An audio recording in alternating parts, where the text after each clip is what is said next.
Because here's the thing, when you refer someone, that is a direct reflection. Their work will be a direct reflection on you in your referral. So you need to know the top people in whatever that is. Welcome back, everybody. Joe Everest, the fence expert. Hey, one of the most common pieces of feedback we get about the Saturday morning live Ask the Expert segment is those things are long, and they're not wrong. They last about 3 hours, 2.5 to 3 hours. Sometimes, a few weeks ago, Caleb and I got into a pretty good discussion about marketing. I think it lasted closer to 4 hours. Nobody's got time to sit through 4 hours of listening to a couple experts talk. I get it. So Jeremy's created a new segment just for you guys called Hot Takes. It's usually a shorter segment of the longer conversation, basically hitting the hot topics, if you will, of that live segment. So without further ado, here comes this week's Hot Take. So there's something to be said. Now, this isn't a tomorrow thing, but there's something to be said for being a connector. Yeah. Right? For being the guy that knows a guy. I can't tell you how many texts I get saying, hey, I need something completely unrelated to fence. Do you know anybody? And it's either, yep, here's their contact information, or no, but let me put this out on Facebook because I'm friends with a lot of contractors in the area. They probably know your guy or the guy you need to know. They come to me for that. So guess who they come to for fence, right? The guy that knows all the guys and gals. I say guys is, you know what I mean? The person that knows the people. There's something to be said for being a connector. So, you know, how do you be a connector? You go meet the top whatever person in the questions you get. You know, fence, the questions I get a lot, lawn and landscape, concrete. I get concrete flat work questions all the time. So I got a concrete, brick. You know any brick guys? I sure do. I know a guy named Brick. He's so good at it, they named him Brick. And just like know the top people, because here's the thing, when you refer someone, that is a direct reflection. Their work will be a direct reflection on you in your referral. So you need to know the top people in whatever that is. Like I said, lawn and landscape, you need to know an irrigation guy because you're going to hit some irrigation lines. But be a connector, because the connector, people always go to the connector. They are a resource, right? And if you can be let's tie this together.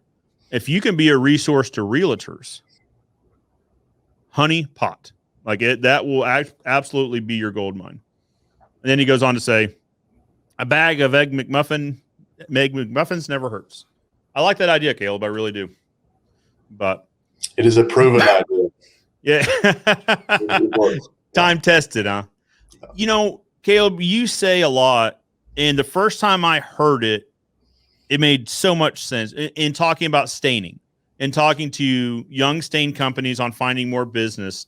It is drive around town, see who's building fence, and just give them a call and say, hey, you build great fence. I do great stain. And the phrase I love is we should know each other, right? Like let's go grab a breakfast, because usually contractors are not taking lunch, right? But let's grab a breakfast sometime. Man, I called a guy. So we've got a new salesman for our stain. His job is to get distribution. And so we went to a distributor. I went with him. We hit a couple of places, and there was a guy that I've been seeing do a lot of big 4-rail jobs in my market. And I've pushed this onto my other company for our service business. I want to develop them into being the guy that all the fencers know. But there's a few of the big ones that I know who they are. And so I'll just send them a Facebook message every once in a while, or, hey, that 10,000 foot fence you built looks good. What color are you going to stain it? You know, just drop little hints. And this guy, I've been messaging him. He never messages back. And so on the way back through, we stopped into his town. And I said, man, I want to stop in here. And so we stopped in, left some information. I let our guy do the talking and all that. Nobody was there. 20 minutes later, I get a phone call, and it's the guy. And he says, man, I've been meaning to talk to you. He said, how much would you charge to do this? And he had 5,250 foot of 4L you need painted. And then I told him a price. He said, when can you start on it? And I was like, well, you know, we can get to you this time or another. And there you go. He said, I got that one, and I got a couple of more. And so it's going to pay off. You just got to not get frustrated, and you got to get out there and get it done. Yeah, and for a fencing guy, for a stain guy, it makes perfect sense to get in with a fence guy, Mhm. right? Fence guys, we get calls for stain all the time. It makes sense. For a fence company, who does it make sense to get to know? Lawn landscapers and realtors. Here's a There's great others, but one, those are Joe. top two. What's that? Here's one I just thought of that. What if you went to the top dog breeders in your city? Yeah. Here's a Yep. $50 off coupon with a new puppy, or whatever. You never know. Or get on those people's social media. That would be the key. Is maybe you start a newsletter for new puppy owners that you distribute as the fence company. To Yeah. is Sarah listening? No, she's actually this weekend is her bachelorette party, so she is Well, 100% not. she's going to be doing this. I just about guarantee it. I'm going to clip it and play it for her. What if you made a fence newsletter for new puppy owners, or a new puppy owner newsletter that went out to every puppy breeder that was legitimate, Yeah, right. that just went in their circles and said, "Hey, here's the puppy tips of the week, sponsored by Ozark Fence." And I think that something like that would be really good, and it puts you in front of people that are obviously they're probably going to get a fence. Everybody Yeah. with a new dog, that's the first thing on the list. You got to get the dog bed. You got to and it's small right now, but in a couple of months, we're going to need the backyard fenced off. Well, So, yeah, like I said, kids, pets, neighbors, right? yeah. So how can you get in front of those people in non-traditional ways? Yeah. Right. Or the rainbow playset dealer in town. Hey, can I send you a thing? If you got a playset, you probably got a fence. Yeah. Well, or if you partnered with preschools Or pool builders. In our area, the pool builders all build their own fence. Yeah, but not everywhere. I'm just throwing out Yeah. ideas. Or the Yeah. spa. Yeah. No. Yeah. No, Anybody's got a spa. If you could just get to where you could kill all those birds with one stone, that's where I think you'd start to see some major growth. So that's where the video thing comes in. Yeah. And so you make a video and you share it with all those people. Hey, would you mind sharing our weekly column on your social media to 10 small town pool builders? And chances are they want content because they don't have enough. And we're glad to share it. And now you got people sharing your stuff. So I just displayed a limiting belief, and I want to talk about it. It is, like I said, all pool companies build their own fences. I bet they don't enjoy it, right? They want to build pools. So I was going to ask you front hand or backhand when you said that. But. So yeah. Here's the thing: so probably next week I'll probably make calls to the pool companies saying, "Hey, you build fences, but you probably don't enjoy it. You enjoy building pools. We enjoy building fences. We should know each other to steal your line." Because maybe they get into a project where they don't have the guys to build this fence, and the customer's been complaining about it, and they just need this thing done.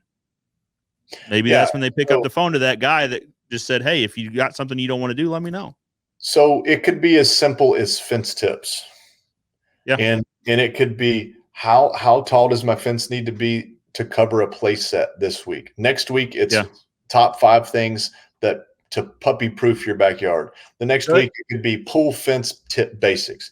And if you get a fence tips thing going, and eventually you can get all of them, all the puppy people to share it, all the pool builders to share it, all all the realtors to share it. And there's a market out there somewhere for somebody to do something like that, and they would literally crush their competition. Yep. Agreed. Absolutely. 100% for free. Agreed. Yeah, absolutely. Absolutely it is. Knowing that your value's coming on the back end. Absolutely. Yeah.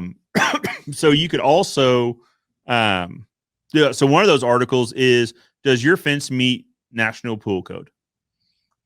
Yeah. Because in our area, every city adopts National Pool Code. Some counties do, some counties don't. But if you, God forbid, there's an accident and something happens in your pool, if your fence doesn't meet pool code, that will be included in the lawsuit to you, the homeowner, that you had the fence surrounded by a structure that does not meet National Pool Code.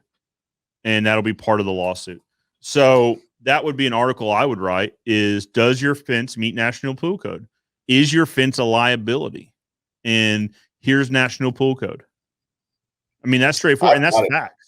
All right, guys, that concludes this week's Hot Take. Did you like it? Did you not like it? Do you like the format? Do you not like the format? Let me know in the comments below. We're still figuring this out, and we could use your help. But for now, I'm Joe Everest, the fence expert, reminding you that good fences make good neighbors. And I'll see you next time.